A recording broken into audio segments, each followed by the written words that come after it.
Bagaimana akal-akalan supaya perusahaan asetnya naik dalam seketika tapi sah secara hukum dan tidak ada dirugikan? Banyak rahasia sukses berbisnis yang kali ini saya ajarkan hal yang beda dengan yang diajarkan oleh para motivator atau coach bisnis. Ini juga tidak diajarkan jika ingin berbisnis dengan cara baik-baik. Yang akan diajarkan kali ini adalah cara yang nggak umum, cara nakal, tegaan, dan cara sontoloyo. Inilah tipe berbisnis ala sontoloyo. Pelajaran pertama, Anda harus punya 3 macam pembukuan. Betul, sahabat nggak salah dengar. Kita harus punya 3 laporan keuangan. Anda harus punya pembukuan lebih dari 1. Ini ajaran saya dan itu pasti. Berikutnya, Anda harus punya badan hukum, PT, perusahaan terbatas. Lalu Anda harus punya rekening bank pada perusahaan tersebut. Lalu Anda harus taat bayar pajak. Dan ini kuncinya lagi. Ingat, pembukuan 3 tadi untuk apa? Saya tidak usah jelaskan detail. Hanya sekilas. Yang satu adalah yang jujur untuk pemilik perusahaan. Yang satu adalah yang rugi dan sedang berinvestasi untuk pajak. Dan yang terakhir,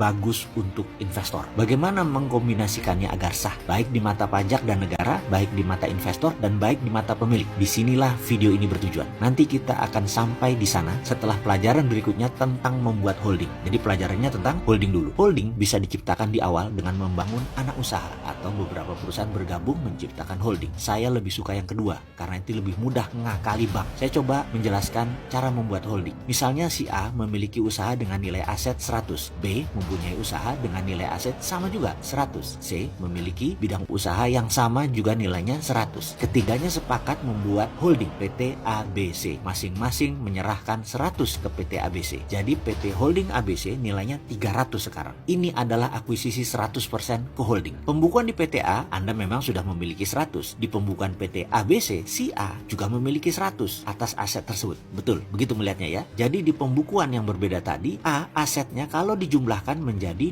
200. Dari PT A 100, dari PT ABC 100. Walaupun aset bernama sama, namun dibaca di buku berbeda. Lalu PT ABC bisakah meminjam bank senilai 200? Jawabannya bisa. Maka uang yang 200 tadi dibuat PT D dan PT E. Aset PT ABC sekarang ditambah dengan PT D dan E. Nilainya menjadi 500. Setuju bukan? Kekuatan bertiga tadi waktu berdiri sendiri-sendiri hanya 100. Tapi kalau sekarang digabungkan menjadi 700 nilai bukunya. Sebentar dulu, jangan dikomentari. Masih panjang ini. Kemudian ada proyek F bernilai 600. Maka PT ABC meminjam uang ke sebuah perusahaan di luar negeri bernama Y. Y invest 600 dengan mendapatkan jaminan aset perusahaan PT ABCDE. F, proyek tersebut jalan baik dan tiap bulan menyicil pinjaman ke luar negeri, ke negeri seberang. Namun karena bunga besar, maka F terus menyicil ke perusahaan Y, bahkan hingga tahun ke-8 masih belum lunas-lunas. Malah di tahun ke-8 pinjam lagi, tambahan dengan bunga lebih besar lagi. Karena hutang besar, perusahaan ABCDE berhutang dan terus-menerus bekerja tanpa ada untung. Pajak ABCDE kecil, untungnya hampir tidak ada. Kemakan operational expenditure, walaupun aset terlihat naik. Hampir 600 plus 600. Ditambah kenaikan dalam 5 tahun operasional mungkin sudah menjadi 2000. Tetapi tidak ada cash di tangan.